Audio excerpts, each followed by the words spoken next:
the present context of case was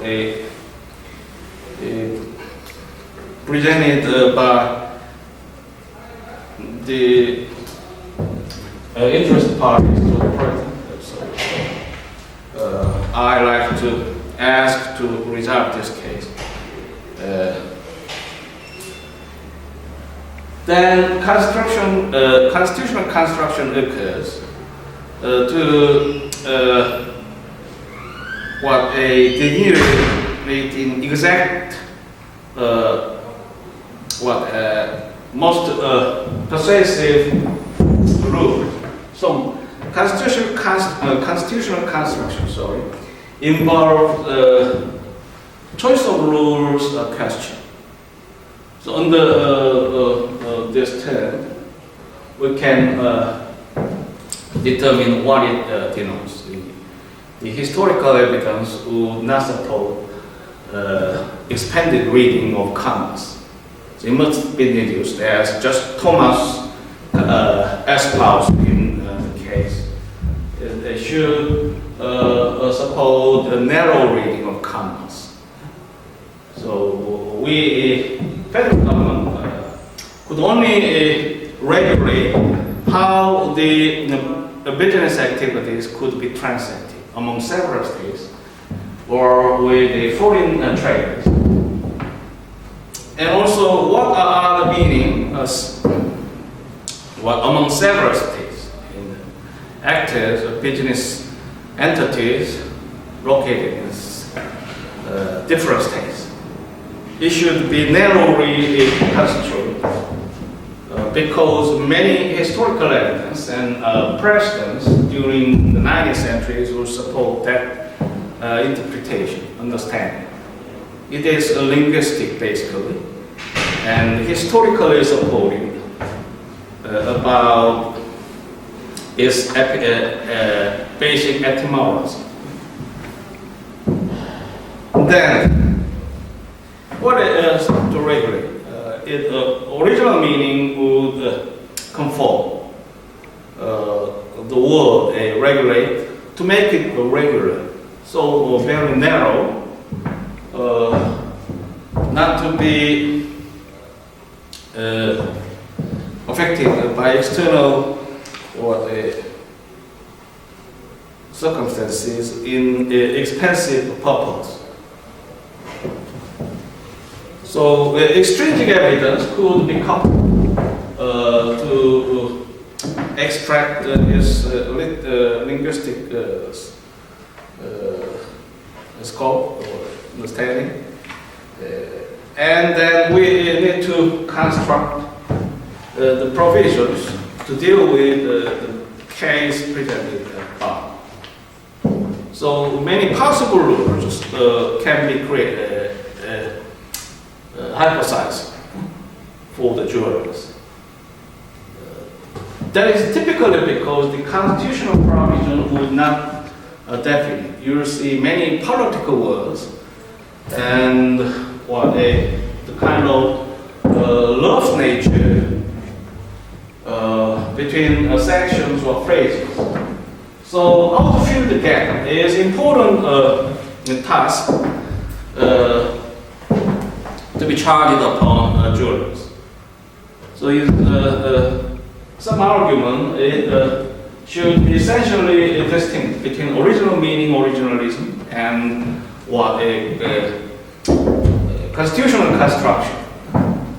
The former would be essentially legalistic. However, we can support it could be more linguistic and characteristic. In any case, linguistic or legalistic. In contrast, the constitutional construction would be entirely political. So it actually is not incorrect, since the judicial power now executes the political role to address the constitutional command. It would be a representative, although indirectly, via the constructive construction of a appointment power. The president would elect an elected official, and under the will of U.S. citizen, he would appoint the justices. In any case, constitutional construction is political and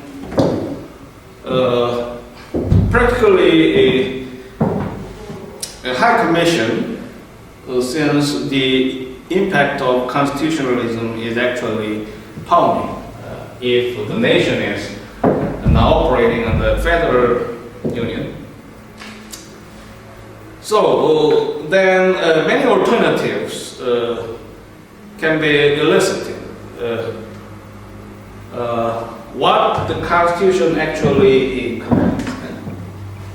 That is a distinct part from original meaning originally. This is kind of a coercive nature as a regulator or the Supreme Court. So in now actualize the rule of law items. Then the Supreme Court justices now deliberate what is a most plausible rule to dispose this case. That is exactly the process the constitutional construction undertakes.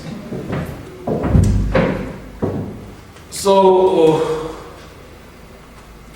we know many structural issues which compel our souls about as a public employer or employers, a state and local government and federal government and federalism and commons growth. Actually, how do you perceive it much embodied? If we argue the federal power should intervene since it regulates the interstate commerce, how to frame it in Obama healthcare program. So would not regulate the manner to make the commerce regular, or perhaps the extent of a uniformity to remove the undue burden. Free flow of a commodity is actually ideal destination. Interstate commerce made in comfort in any.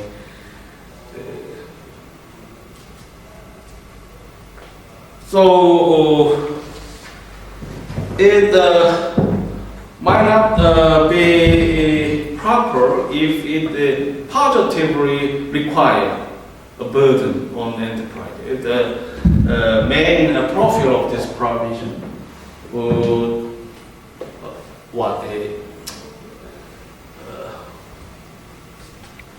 lift undue burden imposed by state government or a private enterprises. In Obama's plan, the context was as contrary. You need to positively purchase a health program. It is a kind of taxing power to intrude the private enterprises. No initiative or other plan will actually either plotted or now pursued by enterprises or state government. The initiative originated from federal government to place a burden. That is some nuanced differences from main body of a commerce cases. So the federal power will preempt the state laws and public policy when it comes into same ambit of public government.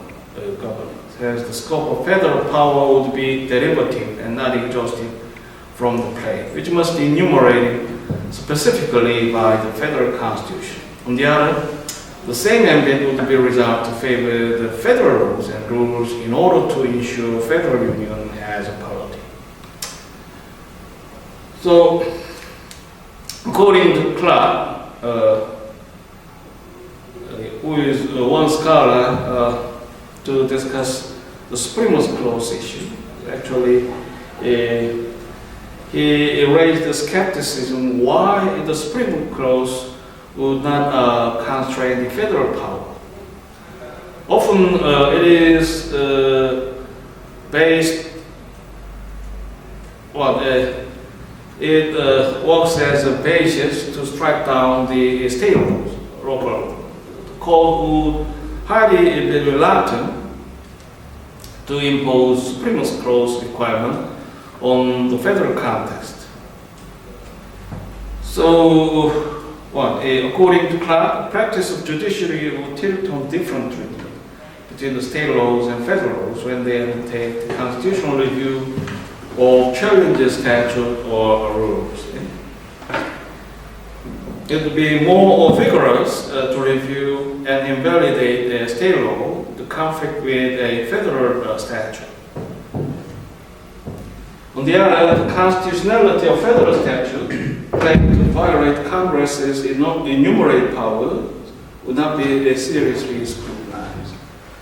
So, actually, we hardly deny there could exist some extent of double standard between two dimensions of a public power in the United States.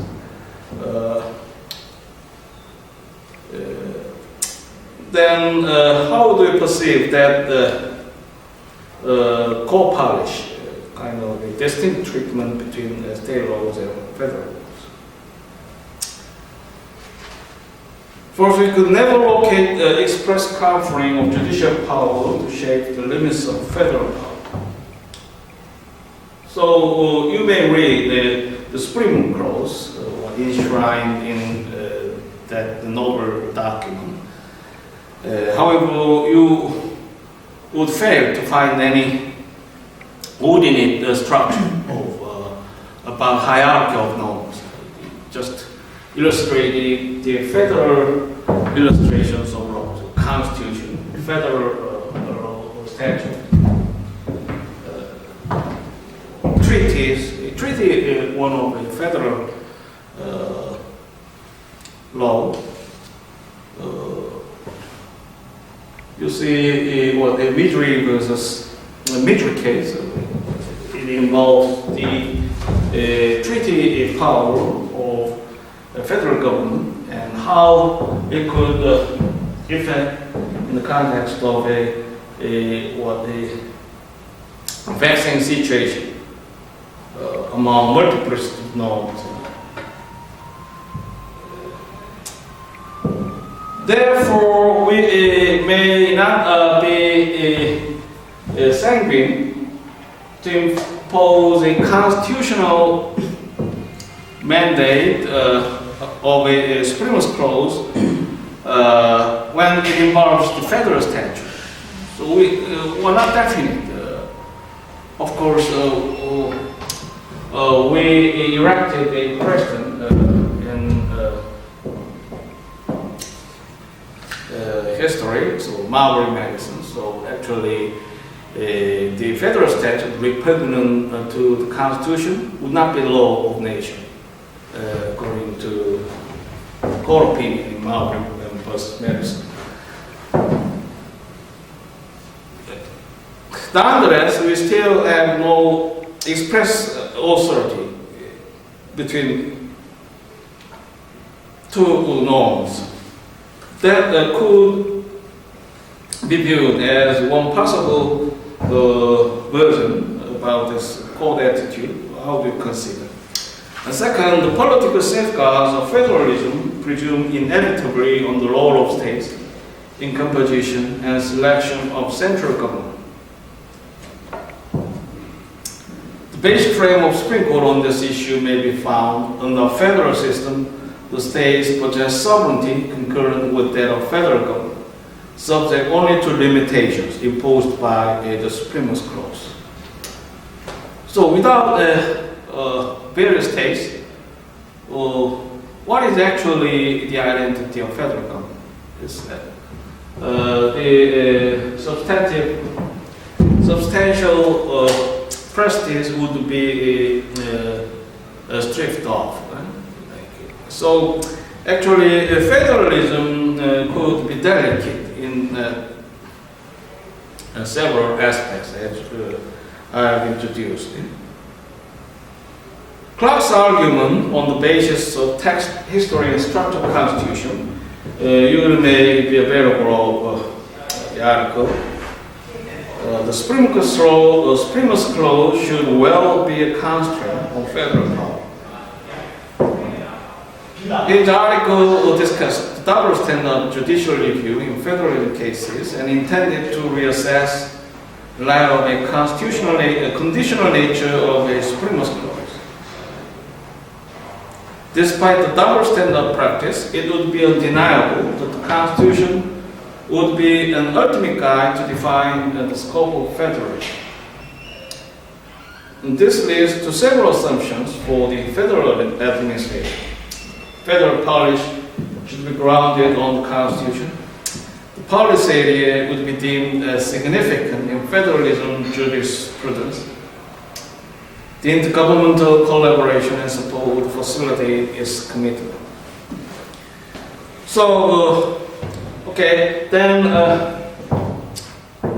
let us undertake one policy area, the education, public education. How do you perceive this area in relation with federalism? How much federal government would involved to administer the need of public education, to make it subservient to the public interest of the United States. So we have a constitutional ground in this issue, general welfare. Promotion of general welfare is one goal, constitutional goal. To charge the federal government as arrogantly pronounced in the preamble of the United States. What is welfare and public health? How do you perceive the life and liberty, human values, dignity of humans? Of course, often liberty is received as negative one. So, the principal perpetrator to intrude our